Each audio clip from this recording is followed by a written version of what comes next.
She was Queen of Egypt. She was carrying the child of the most powerful man in the world, and she had just watched her enemies destroyed. For a brief, extraordinary moment in the spring of 47 BC, everything was going right for Cleopatra VII. Caesar stayed in Egypt longer than anyone in Rome expected. He had battles to fight still. The campaign was not over.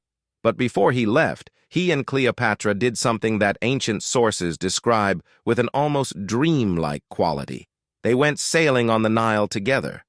Caesar commissioned a great royal barge, the Thalamigos, as the Greeks called it, a floating palace, and together with a fleet of 400 ships, he and Cleopatra sailed up the Nile.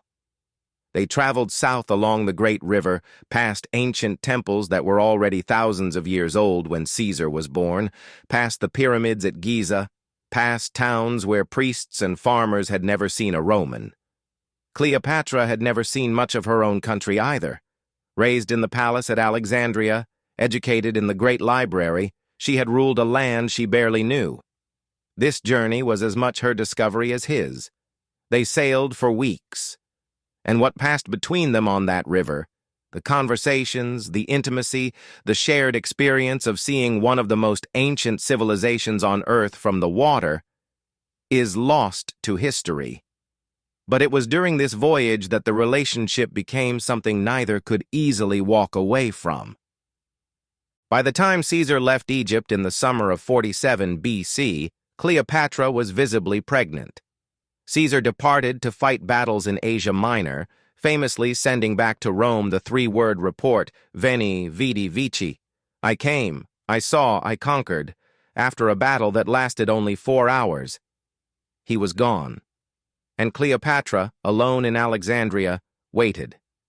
In June of 47 BC, she gave birth to a son. She named him Ptolemy XV Caesar.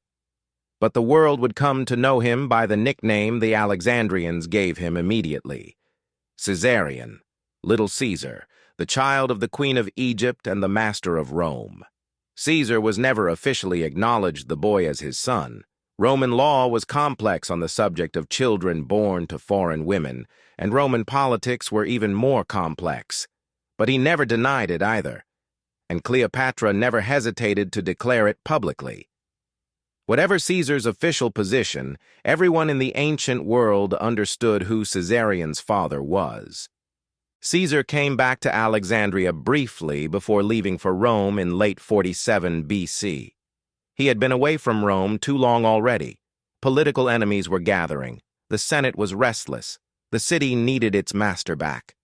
The farewell between Caesar and Cleopatra is not described in detail by ancient sources. We know she gave him gifts. Egyptian gold, artwork, objects of great value. We know he sailed away. We know she watched the fleet disappear over the horizon with their son in her arms. What happened next surprised everyone, including Rome itself. In 46 BC, Cleopatra came to Rome. She brought Caesarion. She brought a substantial Egyptian entourage, servants, advisors, craftsmen, exotic animals. Caesar installed her in his own villa across the Tiber River, outside the city proper. Rome had never seen anything like it. The most famous queen in the world was living in the home of the city's most powerful man, openly, with a child who bore his name in her son's title. Rome was scandalized and fascinated and outraged and unable to look away. Caesar, who had been given the title Dictator Perpetuo, dictator in perpetuity, by a Senate that had essentially surrendered real power to him, seemed not to care what Rome thought about his Egyptian queen. He received her publicly.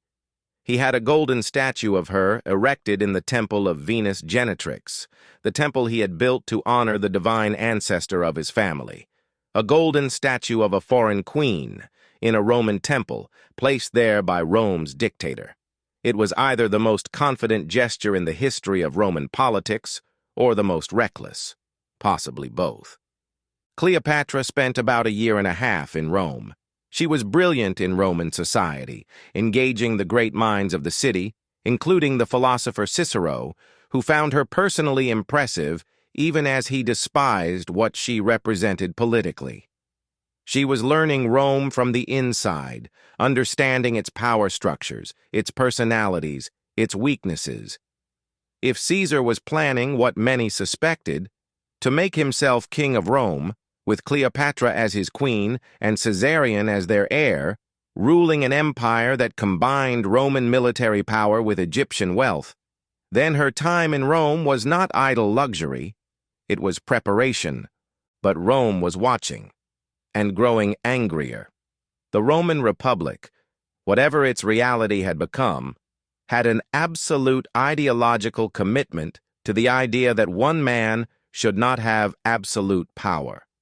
A king was the deepest taboo in Roman political culture. Their ancestors had expelled their last king 5 centuries earlier and built an entire civilization on the principle that it would never happen again. Caesar was dictator perpetuo. He was receiving foreign queens in Roman temples. He was, to many Romans, already acting like a king. The senators who opposed him were not wrong about where this was going. On the Ides of March, the 15th of March, 44 BC, Julius Caesar went to a meeting of the Senate. 23 senators, including men he counted among his closest allies, surrounded him. Each one stabbed him. He was stabbed 23 times. He died on the floor of the Senate at the foot of a statue of Pompey, the man whose death had set the whole story in motion less than 4 years earlier. He was 55 years old. Cleopatra was still in Rome when it happened. She was 25 years old. Her protector was dead. Her son was 3 years old. She was in a foreign city that was about to descend into chaos. She gathered Caesarion and her household, boarded ships, and fled back to Egypt. There was nothing else she could do. Rome would tear itself apart now. And whoever emerged from the coming civil war would be her new Caesar. She needed to be in Egypt, on her throne, with her power intact, ready. Because the next act was coming. And it would be even bigger than the last. Next episode, the assassination of Caesar, the chaos that followed, and the arrival of the man who would become the great love of her life. Subscribe so you don't miss it.